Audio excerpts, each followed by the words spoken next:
I have all these side stories I could talk about, with my own background in Democratic Party politics. But Look, I mean, we've had John Nichols on our podcast, and oh, I pointed out many times to him. I said the moment you knew that this was real was when he went and did that rally at the University of Wisconsin, and there were 10,000 people that showed up, and this was at the very end of the spring semester in 2015. yep. And I said at the time, I said something's happening here. This is a real movement, and I agree with you 1,000% about what happened in 2020. All he had to do was channel exactly what he always does, and that is to say, you know why you have to support me this time instead of Donald Trump? Because Donald Trump said he was going to help the working class, and what does he do instead? He didn't, It's exactly. the biggest tax cut in the history of our country to the top 1%. That's all he had to do. He had to run on that one issue, and that could have ignited the labor movement all over again. There's a lot of different factors that are conflicting and pressuring and blocking us, but is a really important point to think about when you think about like 2020, right? Like what were the tripwires that were put out in front of the left-wing movement? And I felt like there was a certain way of talking. It's very funny that you see liberals today, they're like, we need to get rid of those damn wokes, they're the ones who killed us. But when you go back to 2020 or you go back to 2019 or 2015, what was the primary way that they were trying to sabotage Bernie Sanders? It was all identitarian. It was all like he's racist because, this, or black people don't like you and you should be quiet. They called him sexist. Liz Warren called him sexist. Oh, that's right. Elizabeth Warren said in a private conversation that no one can verify, Bernie Sanders told me he didn't think a woman could win, And by the way, I hate to belabor the point, and this is going to this is how I am, which is a little bit meaner. And I think my biggest criticism of Bernie Sanders, and same thing with Jeremy Corbyn. I don't know how closely you guys followed British politics. We did follow that. The problem with Bernie Sanders and Jeremy Corbyn is that they are I'm Pennsylvanian, so that's the source of Mr. Rogers. Mr. Rogers is a Pittsburgh creation, right? Now and I love Mr. Rogers. You're talking my language, okay? But they were way too nice. Bernie Sanders, for example, with Joe Biden said, this is my good friend, Joe Biden. Right. Yeah. And the biggest mistake in 2016 was when during a debate, Bernie says, I don't give a damn about the damn emails or whatever the fuck. That was a catastrophic error.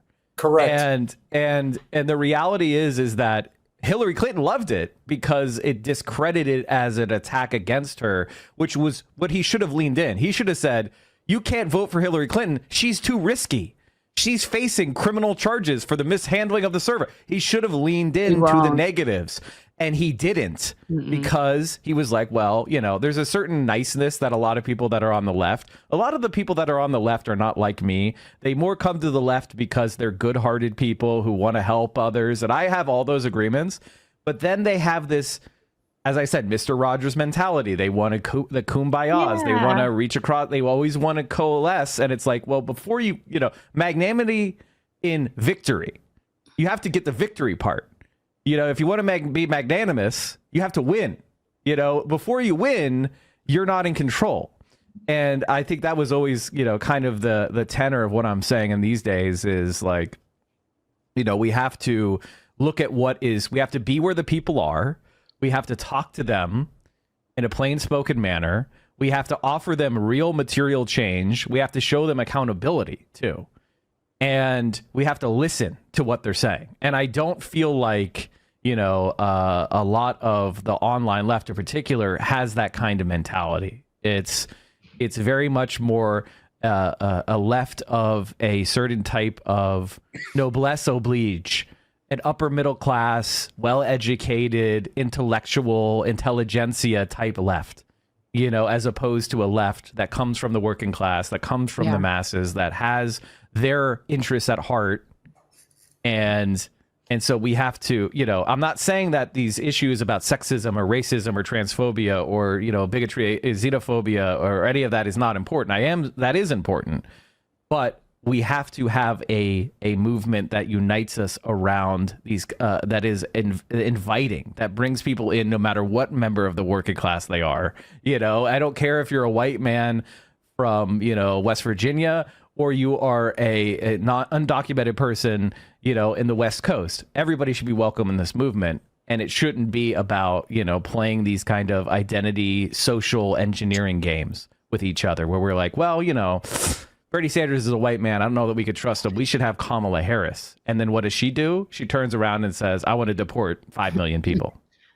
But at the end of the day, that was a class-based decision by the Hillary Clinton establishment to crush the grassroots. And really, we talk about it all the time. This is a class war. We're having a class war. It's actually global. And the problem with, and I know Definitely. you mean Democrats, but they're not left. I mean, let's agree. They're right of center anywhere else. So, but the problem with them is they are not the left. That's exactly the problem. So when we say that the left isn't doing this, no, because that's not the left. I don't know what that is, but they're not the left. The actual left doesn't have a party. Not to interrupt you, but I like to. I have a lot of things I talk about, but there's a David Graeber. I don't know if you know who this is, but he is a anthropologist, sociologist, historian, and he would talk about what's called the radical center. This is actually the way they talk about it in France. Americans are very provincial in that we don't learn the politics of other countries that don't speak English. So like, Mexico has the most successful left-wing party in the world right now. And it's one of the only places where a left-wing politics is succeeding, but Americans don't seem to know about it because they speak Spanish. And it's very inconvenient for the powers that be that a left-wing movement is winning 70% of the vote, right? They don't want people to see that. Anyway, so what the French say about it's the radical center. They're trying to engineer a politics where you have this kind of like, I would say, centrist, bureaucratic, neoliberalism, right? Versus kind of clown fascism. It's not even really fascism because they don't really do the camps and the irredentism, but you have this like bumbling idiot. And basically they want to create the situation where it's like, liberals feel in the upper class feel like superior to the right wing.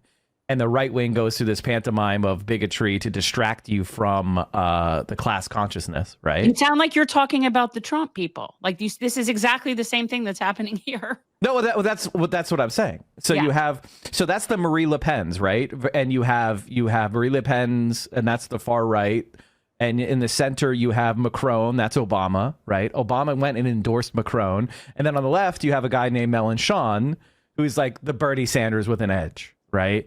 Right. And so that's the situation in France.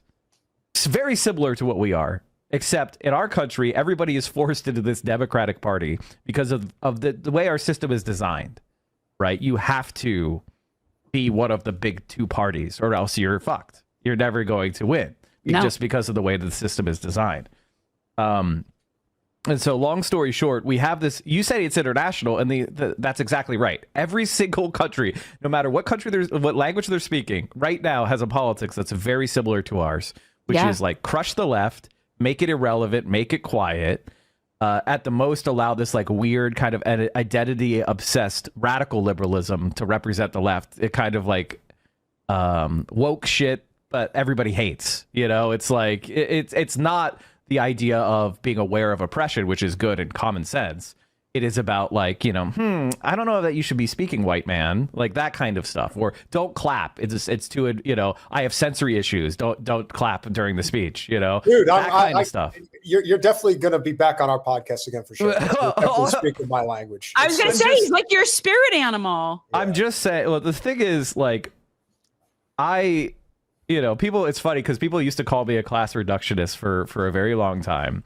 And I was very supportive of, I've been protesting at BLM back in like right after it started, you know what I mean? When it had 20% approval. And, as opposed to in 2020, when it was kind of a more majoritarian position. And I don't say this because of I need to have protest bona fides. It's just the idea that just because I imagine a politics that unites us across class means that I'm disregarding these other issues. I'm not disregarding them. I'm actually centering them and recognizing that the stigmas that are being used to divide us are simply there to distract us from that commonality.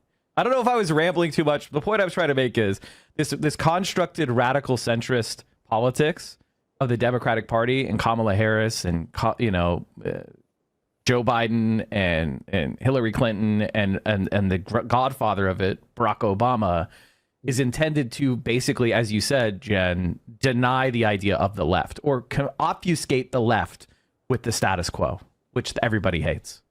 Right. They took it and ran it to the right and left the left without any representation. And that's the truth. So there's no Labor Party. There's no left representation in our federal electoral politics. There's no voice of the left. There's no anti-war voice. There's none of that with any real anything. And so it's a uniparty, like a unibrow. It's sort of it's merged together in the middle, and it's not a good look.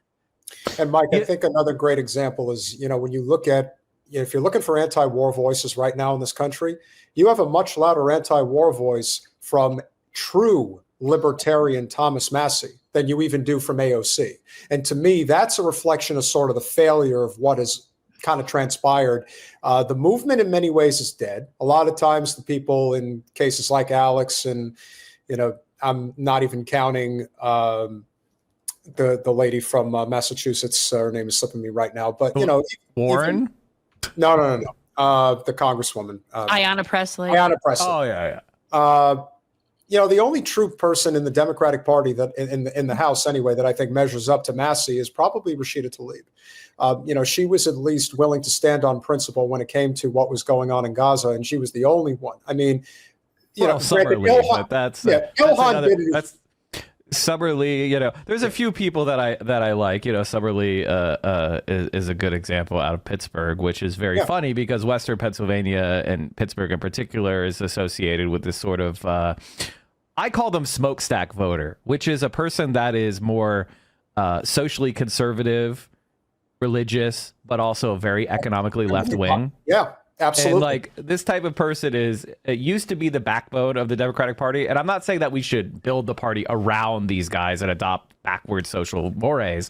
I'm just saying that this type of person used to vote on economics and now they don't. Yeah, but you know what, though? Maybe they do because they don't, there is nothing coming from the Democrats. Well, to be fair, if you remember, there's been like 5 or 6 party shifts in our nation's history over 250 years. And one of the things that made the FDR coalition so vital to the successes of passing what is still considered today the most important piece of social upward mobility legislation, and that being Social Security. You're talking about a coalition at the time that was fully the Dixie South. And it wasn't until JFK that it really started to shift. Even Adlai Stevenson kind of had that same kind of FDR type of a coalition. But once JFK came into the mix, he kept that economic populism, but he married it with the realities of social upward mobility, especially for communities of color, and a lot of things that ultimately ended up transpiring during the 1960s.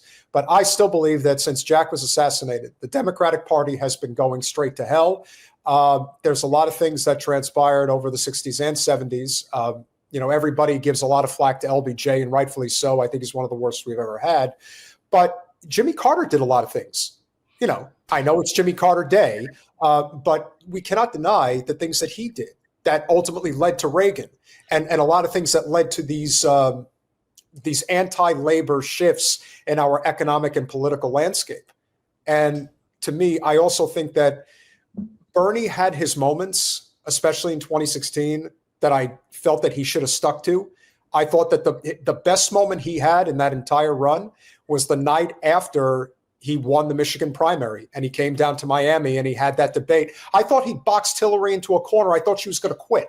He literally, he jabbed her, he uppercut her, and then he hooked her right into the ropes and she couldn't get out. And then, of course, for the coup de grace, he said I don't want to talk about the head of Goldman Sachs. He said I was dangerous for Wall Street, and he's right. I am dangerous. And it's like, yeah, you could say he was radical, and it was probably a miscalculation in that the establishment was going to crush him by any means necessary, including cheating him, which they did. But it was the start of what was necessary. And that movement, unfortunately, in my opinion, has been severely fractured since probably a year or two after Trump ended up winning. And I think that's Bernie's greatest asset, but it's also his greatest sin at the same time. I think there's a lot of, Monday morning quarterbacking we all can do. And I think one of the things that I would always tell people is that whenever someone wants to rush you along from doing Monday morning quarterbacking, or in the military, what we would call debriefing, right? Like the moment, you have a battle or you have a fight, whether you win or lose, you need to thoroughly study it. And one of the things that I found is, like, I was one of the very few people that actually, I got 49 or 50 out of 51, states in 2020, or excuse me, 2024. I basically predicted Kamala Harris's defeat. The one state I got wrong is I thought she would hold Wisconsin. That ended up being the swing state she lost by the narrowest margin. But, and I was one of the very few people that was just completely pessimistic. I thought it was clear she was going to lose.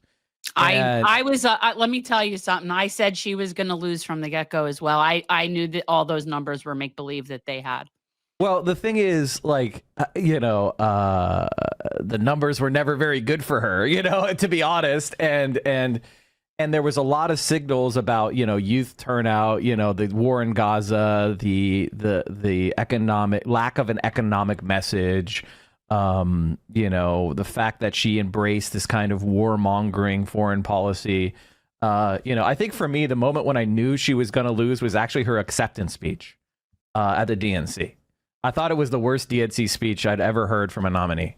Like, worse than Hillary, worse than worse than Biden. It was disastrous. It was disastrously bad. I mean, come on, don't you want to have the most lethal fighting force in the entire world? And an economic policy approved by Goldman Sachs? Well, it's not only that, it's just there was nothing for us. And when I say us, I mean the American people. I mean, Americans do have a jingoistic attitude. We have this unearned pride. The analogy the analogy that I use is the guy, the depressing guy at the bar who's 55 years old, and he's wearing his ratty varsity jacket and he's drinking a light beer, and he wants to regale you about the time when he won the state championship in high school. That's America. We're pounding our chest about winning World War II. And the people that fought it are dead. It's like, what are you celebrating? This is a country that has been coasting, as you rightfully point out, on the investments made in the New Deal, 80 years ago. And when you look at the fires in California, the ones that I got an alert as soon as I joined this call, it's because power lines are falling down that were erected in 1906 and haven't been worked on since. And that is the state of our country. And a lot of people, they almost feel shame in acknowledging our deficits, the shame of how far behind we are. And when you did that kind of survey of the 20th century, I have some disagreements, on various points. Like, I would say that, the Wallace coup in 44 at the DNC. Is the most important thing that happened in the 20th century. Also, the fact that, unfortunately, blood pressure medication wasn't invented yet, because if they had blood pressure medication for FDR in 43, then he would have been there, and Henry Wallace would have still been on the ticket. Yes, not only. Well, I mean, we would have not had the Cold War as we had. Absolutely, I agree. Like, that was a road that didn't have to be traveled, right? And everything that kind of cascades from that. The fact that, FDR dies and then the labor movement is destroyed by Taft-Hartley and, the veto overrides. And I personally think the worst president in American history is Harry Truman, but it's okay. And the reason why I say that is because he created basically a politics that destroyed the left in America and made it basically, he walked us right into the McCarthy era. He basically, the Dulles brothers, a lot of the anti-left abroad was also done at home. Yeah. Like all the stuff. His greatest. Harry Truman you could Most say that overrated president by far. In my I would opinion. definitely say he's the most overrated for sure. But perhaps his greatest legacy in many ways, as it stands today, he created CIA. I mean, Well, yeah, exactly. Yeah. That's one hell of a legacy, baby. And also just, and we still see this. I'm sorry for jumping at so many topics and rambling, but I think all this stuff is very important to around a central unity, which is the idea that the left needs to recognize that the Democrats, as they currently are not our allies. It doesn't mean that we surrender the Democratic Party to them. Many people are like, oh, we tried that and it failed. And it is true. We did try that, and it did fail. But the one thing I would tell you is Bernie Sanders did not get into the Senate on his first try, or the House on his first try. He got like 2% of the vote. And then he tried again. He got 10% of the vote. And he realized, oh, you're doing really well in Burlington. So he ran for mayor there and won by 10 votes. And then when he went into the mayor's office, the Democrats and Republicans united and said, we're going to fuck you. We're not even going to let you hire a secretary. We're going to do everything we can to make you the unsuccessful mayor so we can give it back to the Democrats. And he ended up, fighting them head on and bringing on a slate of progressive people into the city council. And then he was able to enact his policies and and then people realized, wow, he's the best mayor we've ever had. And he won re-election twice. And it was a cascading effect. But the point, and then that's when he was able to run for Congress and win, eventually, because he ran and the Democrats ran and the Republicans ran and the Republican won. And then he ran again and the Democrats were defeated by him and like barely got any vote. And he was able to flip it from red to Bernie, from Republican to Bernie. And that is it took, a decade plus to get to that point. So And, the idea, keep in mind, this was in Vermont. Imagine Vermont used to be a red state. Oh, This is yes. the thing of people that always say it. It was like I think Vermont didn't vote for FDR. like it's the only one of two states that didn't vote for. Like this is the Republican state, right? And it was Bernie Sanders politics that flipped it from Republican to now it's like the most progressive state. So he always said that he didn't want to end up like Ralph Nader, but why do you think he lost his nerve? Well, I think it's a calculation. A couple things here. I think Bernie Sanders really. There's a couple strengths and a couple weaknesses. The strength is his consistency and his pragmatism. I think he's probably too pragmatic, and a lot of the criticism of him is that he's too pie in the sky. But the reality is he's always been someone who's trying to figure out what's the best that I can do for working people. I'll take, I'll ask for the loaf, and then if I get a slice, great, and I'll grab that for us, and then I'll come back. And he sees it as this kind of like actual incremental program of just grabbing as much as you can for the working class. And I think he didn't see the opportunities that were there.